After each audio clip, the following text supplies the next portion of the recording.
നമസ്കാരം. നമ്മളോടൊപ്പം ഉള്ളത് ഒറ്റപ്പാലം നിയോജക മണ്ഡലത്തിൽ ബി എസ് പി സ്ഥാനാർത്ഥി KP രജീഷാണ്. നമുക്ക് ഇലക്ഷന്റെ വിശേഷങ്ങൾ ചോദിച്ചറിയാം. അപ്പൊ നല്ല ചൂടുള്ള കാലാവസ്ഥയാണ്. അതെ, ഇലക്ഷന്റെ ചൂടൊക്കെ എങ്ങനെയാ? ഇലക്ഷന്റെ ചൂട് പുറത്തെ ചൂടിനേക്കാൾ ചൂടാണ് ഇലക്ഷന്റെ ചൂടുള്ളത്. നമുക്ക് അന്തരീക്ഷത്തിലുള്ള ചൂടിനേക്കാൾ നല്ല ചൂടിലാണ് ഇപ്പൊ ഇലക്ഷൻ രംഗത്ത് പ്രവർത്തിച്ചുകൊണ്ടിരിക്കുന്നത്. അതിന്റെ ഭാഗമായി മണ്ഡലങ്ങളുടെ പര്യടനം കഴിഞ്ഞാണ് വരുന്ന വഴിയാണ്. നല്ല തിരക്കുള്ള സമയമാണ്. ഓക്കെ, അപ്പൊ ഈ കഴിഞ്ഞ 5 വർഷക്കാലം ഒറ്റപ്പാലം മണ്ഡലത്തെ എങ്ങനെ നോക്കിക്കാണുന്നു? കഴിഞ്ഞ 5 വർഷത്തെ കാലം എന്ന് പറയുന്നത് ഇവിടെ നിരവധി പ്രവർത്തനങ്ങൾ നടത്തിയെന്ന് പറയുകയുണ്ടായി. പക്ഷെ എല്ലാം പാതി വഴി എത്തി നിൽക്കുന്ന ഒരു പ്രവർത്തികളാണ് അവിടെ നടന്നിട്ടുള്ളത്. ഒന്നും പൂർണ്ണമല്ലാത്ത പദ്ധതികളാണ് ഉദ്ഘാടനം ചെയ്തുകൊണ്ടിരിക്കുന്നത്. പല പദ്ധതികൾ. ഇപ്പൊ നമ്മുടെ ഒറ്റപ്പാലത്തെ ഈ പാലം, ഒറ്റപ്പാലത്തിനെ സംബന്ധിച്ച് ഒറ്റപ്പാലം മായന്നൂർ പാലത്തിൽ നടത്തിക്കുന്ന പുതിയ പാലം പണിത് ഇത് എന്നോ പൂർത്തിയാകേണ്ട ഒരു പദ്ധതിയായിരുന്നു. ആ പദ്ധതി കഴിഞ്ഞ 10 വർഷത്തോളം വൈകിപ്പിച്ച് ഇപ്പൊ ഈ ഇലക്ഷൻ ആകുന്ന സമയത്താണ് അതിന്റെ പ്രവൃത്തി കൂടുതൽ സ്പീഡാക്കി തുടങ്ങിയത്. എന്നോ ജനങ്ങൾക്ക് ഉപകാരപ്രദമാകേണ്ട പദ്ധതി ഇത്രയും കാലം വൈകിപ്പിച്ചത് LDF സർക്കാർ തന്നെയാണ്. അതിന് MLA അതിന് മറുപടി പറയണം. നിലവിലെ MLA പ്രേംകുമാർ അതിന് മറുപടി പറയണം. ഇത് ജനങ്ങൾക്ക് എന്നോ കിട്ടേണ്ട ഒരു സൗകര്യങ്ങളായിരുന്നു. അതൊന്നും ഇതുവരെ ചെയ്യാൻ കഴിഞ്ഞിട്ടില്ല. അതുകൊണ്ട് തന്നെ കഴിഞ്ഞ 5 വർഷത്തെ ഒറ്റപ്പാലത്തെ വികസനം എന്ന് പറയുന്നത് വളരെ മന്ദഗതിയിലാണ് നടന്നു പോയിട്ടുള്ളത്. അതിനൊരു മാറ്റം വരണമെന്ന് ജനങ്ങൾ ആഗ്രഹിക്കുന്നുണ്ട്. 1209 കോടിയുടെ വികസന പ്രവർത്തനങ്ങൾ നടത്തിയെന്നാണ് MLA അവകാശപ്പെടുന്നത്. അപ്പോൾ അത്തരത്തിലൊരു മാറ്റം വരുന്ന സ്ഥിതിക്ക് ജനങ്ങൾ വീണ്ടും ഒരു വികസന തുടർച്ച എന്ന നിലയ്ക്ക് ഇടത് സ്ഥാനാർത്ഥിക്ക് തന്നെ വോട്ട് ചെയ്യുന്ന ഒരു പ്രതീക്ഷ ഉണ്ടാവില്ല. 1209 കോടി എന്നൊക്കെ പറയുമ്പോൾ അതിന്റെ വികസന പ്രവർത്തനങ്ങൾ കാണുന്നില്ലല്ലോ. എവിടെയാണ് പദ്ധതികൾ പൂർത്തീകരിച്ചിട്ടുള്ളത്? ഇപ്പൊ നമ്മൾ ഈ പോകുന്ന ഈ പ്രദേശം ഒറ്റപ്പാലം പോകുന്ന ഹൈവേ റോഡ് പണി നടക്കുന്നുണ്ട്. ഇതുവരെ പൂർത്തീകരിച്ചില്ല. ഓരോ റീച്ചുകളും ഇപ്പോഴും പെൻഡിങ് ആയി കിടക്കുകയാണ്. ഇത് മുഴുവനായിട്ടില്ല. പിന്നെ എങ്ങനെയാണ് ഇവർ ഇത്രയും പദ്ധതികൾ പൂർത്തീകരിച്ചെന്ന് പറയുന്നത്? ഇത്രയും കോടികൾ ചെലവാകാത്ത ഫണ്ടിനെ കുറിച്ച് ചെലവാക്കി എന്നിട്ട് പറയുകയാണ്. അല്ലാണ്ട് യാതൊരു ഫണ്ട് ചെലവാക്കിയെങ്കിൽ ഇവിടെ ജനങ്ങൾക്ക് വികസനം പൂർത്തീകരിച്ചിട്ടുണ്ടായിരിക്കും. ഇതുവരെ ജനങ്ങൾ അതിന്റെ വികസനം പൂർത്തീകരിച്ച ഒരു തെളിവും കിട്ടിയിട്ടില്ല. അത് ഫണ്ട് ചെലവായി എന്നൊക്കെ പറയുന്നത് തികച്ചും തെറ്റായ ധാരണയാണ്. ജനങ്ങളോടുള്ള വെല്ലുവിളിയാണ് ഈ പറയുന്നത്. ഈ ഇലക്ഷനെ നേരിടാൻ വേണ്ടിയിട്ട് നിങ്ങൾ മുന്നോട്ട് വയ്ക്കുന്ന ആശയങ്ങൾ എന്തൊക്കെയാണ്? ബഹുജൻ സമാജ് പാർട്ടി എന്ന് പറയുന്നത് ഒരിക്കലും ഒരു എന്താ പറയാ, നമ്മളൊരു പ്രകടന പത്രിക പുറത്തിറക്കിക്കൊണ്ടല്ല പ്രവർത്തിക്കുന്നത്. ബഹുജൻ സമാജ് പാർട്ടിയുടെ പ്രകടന പത്രിക എന്ന് പറയുന്നത് ഇന്ത്യയുടെ ഭരണഘടനയാണ്. ഇന്ത്യയുടെ ഭരണഘടന ഉയർത്തിപ്പിടിക്കുന്ന അല്ലെങ്കിൽ ഇന്ത്യയുടെ ഭരണഘടന ജനങ്ങൾക്ക് നൽകുന്ന ആനുകൂല്യങ്ങൾ, അവകാശങ്ങൾ അത് പൂർണ്ണമായി ഇപ്പോഴും നടപ്പിലായിട്ടില്ല. ആ ഭരണഘടന നടപ്പിലാക്കുക എന്നുള്ളതാണ് ഞങ്ങളുടെ ലക്ഷ്യം. ആ ഭരണഘടന നടപ്പിലാക്കുന്നതോടെ ജനങ്ങൾക്ക് എല്ലാവിധ സൗകര്യങ്ങളും എല്ലാവിധ ആനുകൂല്യങ്ങളും അവകാശങ്ങളും നേടിയെടുക്കാൻ കഴിയും.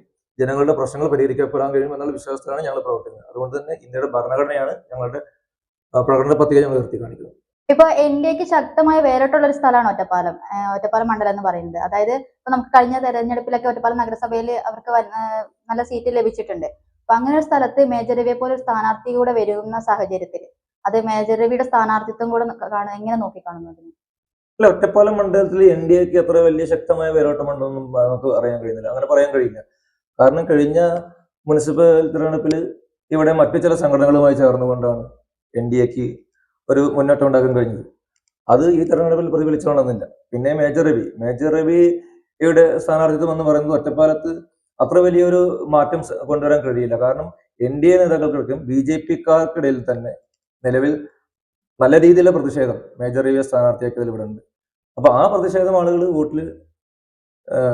വോട്ടെടുപ്പിൽ കാണിക്കുമെന്നാണ് അറിയാൻ കഴിയുന്നത്. നമുക്കറിയാൻ കഴിഞ്ഞിട്ടുള്ളതും ഫീൽഡിൽ നമുക്ക് കിട്ടിയ ഒരു അറിയിപ്പ്. അപ്പൊ അതുകൊണ്ട് തന്നെ NDAയുടെ ഒരു വലിയൊരു മുന്നേറ്റം ഉണ്ടാകുമെന്ന് കരുതുന്നില്ല. PK ശശിയുടെ സ്ഥാനത്ത് ഇപ്പൊ PK ശശി LDF CPM വന്നിട്ട് ഇപ്പൊ UDFന്റെ സ്വതന്ത്ര സ്ഥാനാർത്ഥി മത്സരിക്കുകയാണ്. അപ്പൊ ഒരു PK ശശി ഫാക്ടർ അത് ഇലക്ഷനിൽ വലിയ രീതിയിൽ ബാധിക്കുന്നു കരുതുന്നുണ്ടോ? PK ശശി ഫാക്ടർ എന്ന് പറയുന്നത് അറിയാലോ. PK ശശിയെ കുറിച്ച് ഇപ്പൊ UDFന്റെ സ്ഥാനാർത്ഥിയാണ് അദ്ദേഹത്തെ കുറിച്ച് ഇത്ര നാളും കുറ്റം പറഞ്ഞ് നടന്ന UDFകാരാണ്. അദ്ദേഹത്തെ ട്രോളിംഗ് കൊണ്ട് കിടന്നത് UDFകാർ തന്നെയാണ്. ആ UDFകാരാണ് ഇപ്പൊ PK ശശിയെ ഏറ്റെടുത്ത് തെങ്ങുംതോപ്പ് ചിത്രത്തിൽ മത്സരിപ്പിക്കുന്നത്. അപ്പോ നിലവിൽ PK ശശിയെ ഇങ്ങനെ കുറ്റം പറഞ്ഞു നടന്ന ആളുകൾ ഇപ്പൊ PK ശശിയെ നേരെ നല്ല മനുഷ്യനാണെന്ന് പറയുന്നത് അല്ലെങ്കിൽ അയാൾ ചെന്ന് ശരിയാണെന്ന് പറയുന്നത് ജനങ്ങൾക്കിടെ വലിയ ഒരു എന്താ പറയാ, വലിയൊരു തെറ്റ് ആയിട്ടുള്ള പ്രചരണമാണ് ഉണ്ടാകുന്നത്. അതുകൊണ്ട് തന്നെ ജനങ്ങൾക്ക് തിരിച്ചറിയാൻ കഴിയും PK ശശിയെ പോലുള്ള ആളുകൾക്ക് മത്സരിപ്പിക്കുന്നത്, UDFനെ പിന്താങ്ങുന്നത് അതിന്റെ ഉള്ളിലുള്ള രാഷ്ട്രീയം അവർക്ക് മനസ്സിലാക്കാൻ കഴിയും. അത് വലിയൊരു ഫാക്ടറായിട്ട് ഇവിടെ തോന്നുന്നില്ല. PK ശശി ഫാക്ടർ ഇവിടെ ഉണ്ടാവില്ല. UDF തന്നെ ഒരു വിഭാഗം ആളുകൾ PK ശശിക്ക് എതിരാണ്. അതിന്റെ പ്രതിഷേധവും തെരഞ്ഞെടുപ്പിൽ ഉണ്ടായിരിക്കും. ഇടതുപക്ഷം ഉന്നയിക്കുന്നത് ഒരു ഇടത് കോട്ടയാണെന്നാണ്. അപ്പോ അത് ഇടത് കോട്ട തകർത്ത് വിജയിക്കാൻ കഴിയുമെന്ന് വിശ്വസിക്കുന്നുണ്ടോ?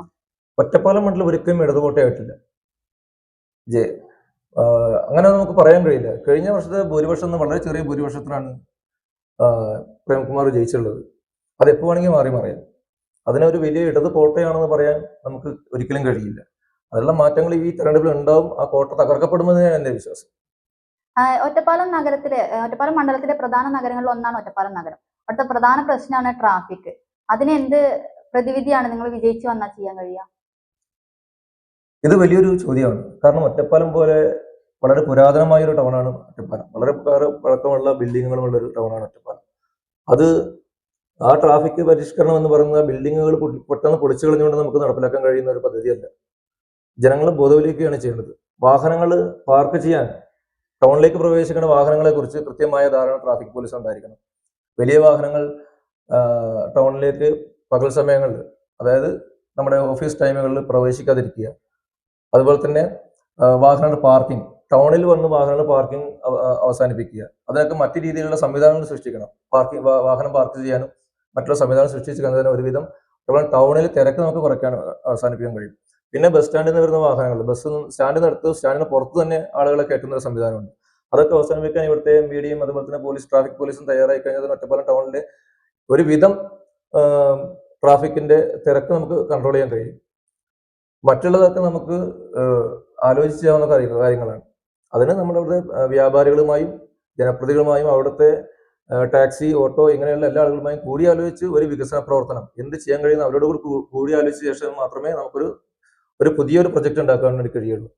അതല്ല നിർബന്ധിച്ച് ആരുടെയെങ്കിലും ബിൽഡിംഗ് പൊളിക്കാനോ അല്ലെങ്കിൽ അത്തരത്തിൽ എന്തെങ്കിലും നടപടിയുമായി മുന്നോട്ട് പോയി കഴിഞ്ഞാൽ അത് ഒരു യഥാർത്ഥ വികസനമായി മാറില്ല.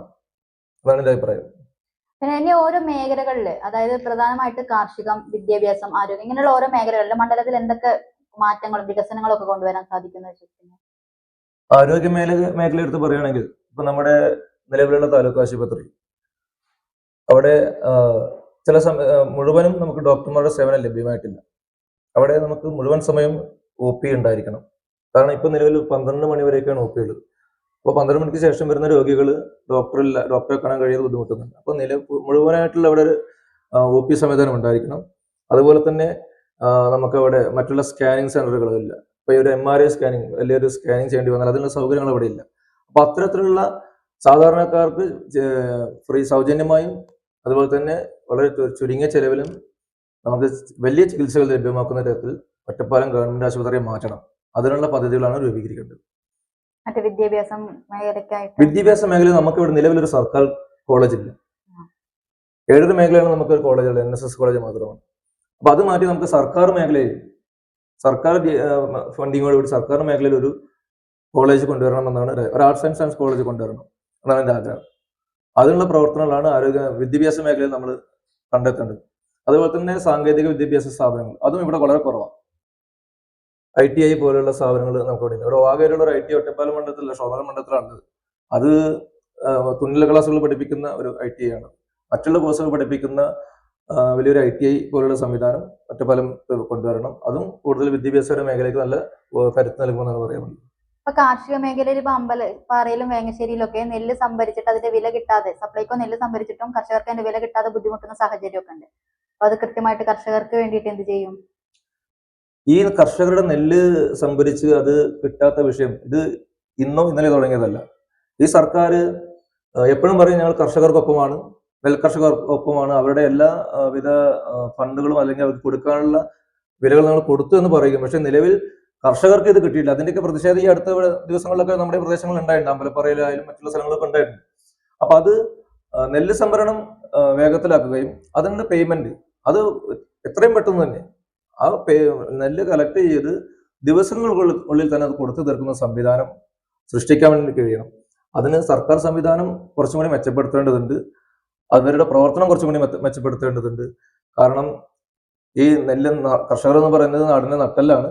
അവരെ ബുദ്ധിമുട്ടിലാക്കുന്ന നയങ്ങളാണ് ഇപ്പോൾ പോയിക്കൊണ്ടിരിക്കുന്നത്. അതൊന്നും മാറ്റം വരുത്തണം. അതിനുള്ള സംവിധാനങ്ങൾ ഞങ്ങൾ അധികാരത്തിൽ വരികയാണെങ്കിൽ നമുക്കത് കൊണ്ടുവരാൻ കഴിയുമെന്നാണ് വിശ്വാസം. അപ്പൊ സമഗ്രമായിട്ടൊരു മാറ്റം ഒറ്റപ്പാലത്ത് ഉണ്ടാവും. ഒറ്റപ്പാലത്ത് സമഗ്രമായിട്ടുള്ള മാറ്റം ഉണ്ടായിരിക്കണം. നമ്മൾ ഈ കാണുന്ന ഒറ്റപ്പാലം അല്ല, ഒറ്റപ്പാലം വളരെ പുരാതനമായ ഒരു ടൗൺ ആണ്. അത് ഇപ്പോഴും മറ്റുള്ള ടൗണുകളെ അപേക്ഷിച്ച് അതിന്റെ വികസനം വളരെ പരിമിതിയിലാണ് നിൽക്കുന്നത്. അതിനെ വികസിപ്പിക്കണം. അതിനുള്ള പ്രവർത്തനങ്ങളാണ് നമ്മൾ ജനങ്ങൾക്ക് മുന്നിൽ വയ്ക്കുന്ന ഒരു ആവശ്യകത അല്ലെങ്കിൽ മുദ്രാവാക്യം എന്ന് പറയുന്നത്. ഈ തിരക്കേറിയ സമയത്ത് ഞങ്ങളോടൊപ്പം സമയം ചെലവഴിച്ചതിന് നന്ദി. എല്ലാവിധ വിജയാശംസകളും നേരുന്നു. നന്ദി, നമസ്കാരം.